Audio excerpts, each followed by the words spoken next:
যে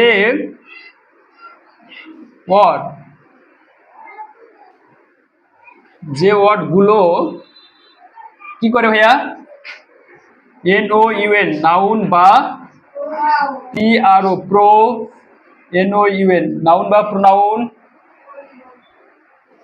এর পূর্বে বসে। কোথায় বসে ভাইয়া?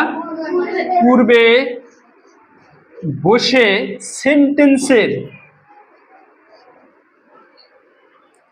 সেন্টেন্সের অন্যান্য ওয়ার্ডের সাথে কি করে, হ্যাঁ, অন্যান্য ওয়ার্ড এর সাথে সম্পর্ক স্থাপন করে তাকে প্রেপোজিশন বলে। হ্যাঁ বলো।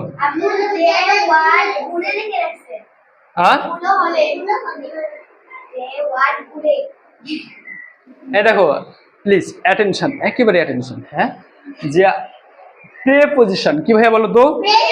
প্রেপোজিশন শব্দের অর্থ কি? পদান্বয়ী অব্যয়। কাকে বলে? যে ওয়ার্ডগুলো নাউন বা প্রোনাউন এর পূর্বে বসে সেন্টেন্সের অন্যান্য শব্দের সাথে কি করে সম্পর্ক স্থাপন করে তাকে প্রেপোজিশন বা পদান্বয়ী অব্যয় বলে। এখন উদাহরণ দিলে তোমরা একেবারে ক্লিয়ার হয়ে যাবা। যেমন দেখো তো, আই লাইক, এই কি, I like to play, PLAY, I like to play WITH with my friends, FRIENDS। এই প্লিজ অ্যাটেনশন। এ মাই কি, মাই, আই মি, মাই, এগুলো প্রোনাউন না? এই প্রোনাউনের পূর্বে কি বসেছে দেখো তো? উইথ। সো উইথ একটা কি? Preposition. I prayer two Allah, I PRAYER, I prayer two Allah, ALLAH। আল্লাহ একটা নাউন, এর পূর্বে দেখো টু বসেছে। I prayer two Allah for my success, for my SUCCESS, success. এই দেখো মাইটা প্রোনাউন না?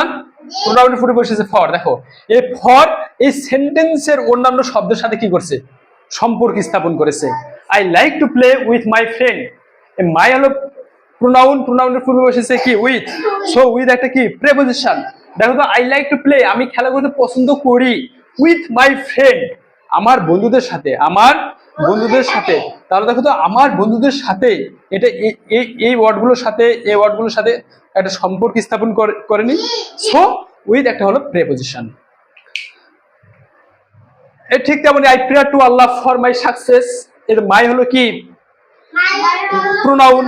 নাউন বা প্রোনাউনের যে ওয়ার্ডগুলো নাউন বা প্রোনাউনের পূর্বে বসে, এর মাই তো একটা প্রোনাউন, এর পূর্বে বসে ফর। সো ফর একটা প্রেপোজিশন। এবং দেখো তো, ফর মাই সাকসেস, আমি আল্লাহর কাছে দোয়া করি আল্লাহ যেন আমাকে কি করে? সফল করে। তো দেখো তো, এই ওয়ার্ডগুলো, এই ফরটা এই সেন্টেন্সের অন্যান্য শব্দগুলোর সাথে একটা সম্পর্ক স্থাপন করছে না? সো ফর একটা প্রেপোজিশন।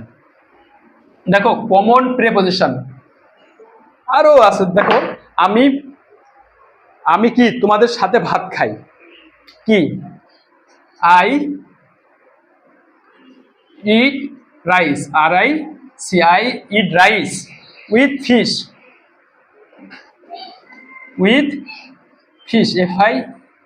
FISH। আমি মাছ দিয়ে কি করি? ভাত খাই তোমাদের সাথে, WITH উইথ ইউ। আবার যদি বলি যে আমি তোমাদের সাথে দুপুর 12টায় মাছ দিয়ে ভাত খাই, তাহলে দেখো অ্যাট কি? At 12 PM। দেখো এই অ্যাট, এই উইথ এগুলো হলো preposition. Eat rice with fish with you at 12 PM। প্রেপোজিশনের কাজই হচ্ছে ওয়ার্ডগুলোকে যুক্ত করা। এ প্রিপোজিশনের কাজ কি? ওয়ার্ডগুলোকে যুক্ত করা। দেখো আই ইট রাইস, আমি ভাত খাই, হয়ে গেছে। এখন বলছে আমি মাছ দিয়ে ভাত খাই, উইথ ফিশ। উইথ কি? ফিশ। এই উইথ এটা একটা প্রিপোজিশন। প্রিপোজিশনের কাজ কি? সেন্টেন্সের মধ্যে শব্দ যুক্ত করা। এই যে দেখো উইথ লেগে আমি ফিশ ফিশ লাগালাম। এরপরে বলছে যে আমি মাছ দিয়ে তোমার সাথে ভাত খাই। দেখো আবার একটা উইথ দিলাম, উইথ ইউ। আর তো বলছিলাম যে প্রিপোজিশন কোথায় বসে? নাউন বা প্রোনাউনের পূর্বে বসে। এটা কি? ইউ প্রোনাউন না? প্রোনাউনের পূর্বে উইথ বসেছে। এই ফিশ একটা নাউন না? মাছ মাছ একটা নাউন না? দেখো নাউনের পূর্বে বসেছে 12 PM, at 12 PM। প্রিপোজিশনের কাজ হচ্ছে অন্যান্য ওয়ার্ডগুলোকে যুক্ত করা সেন্টেন্সের সাথে।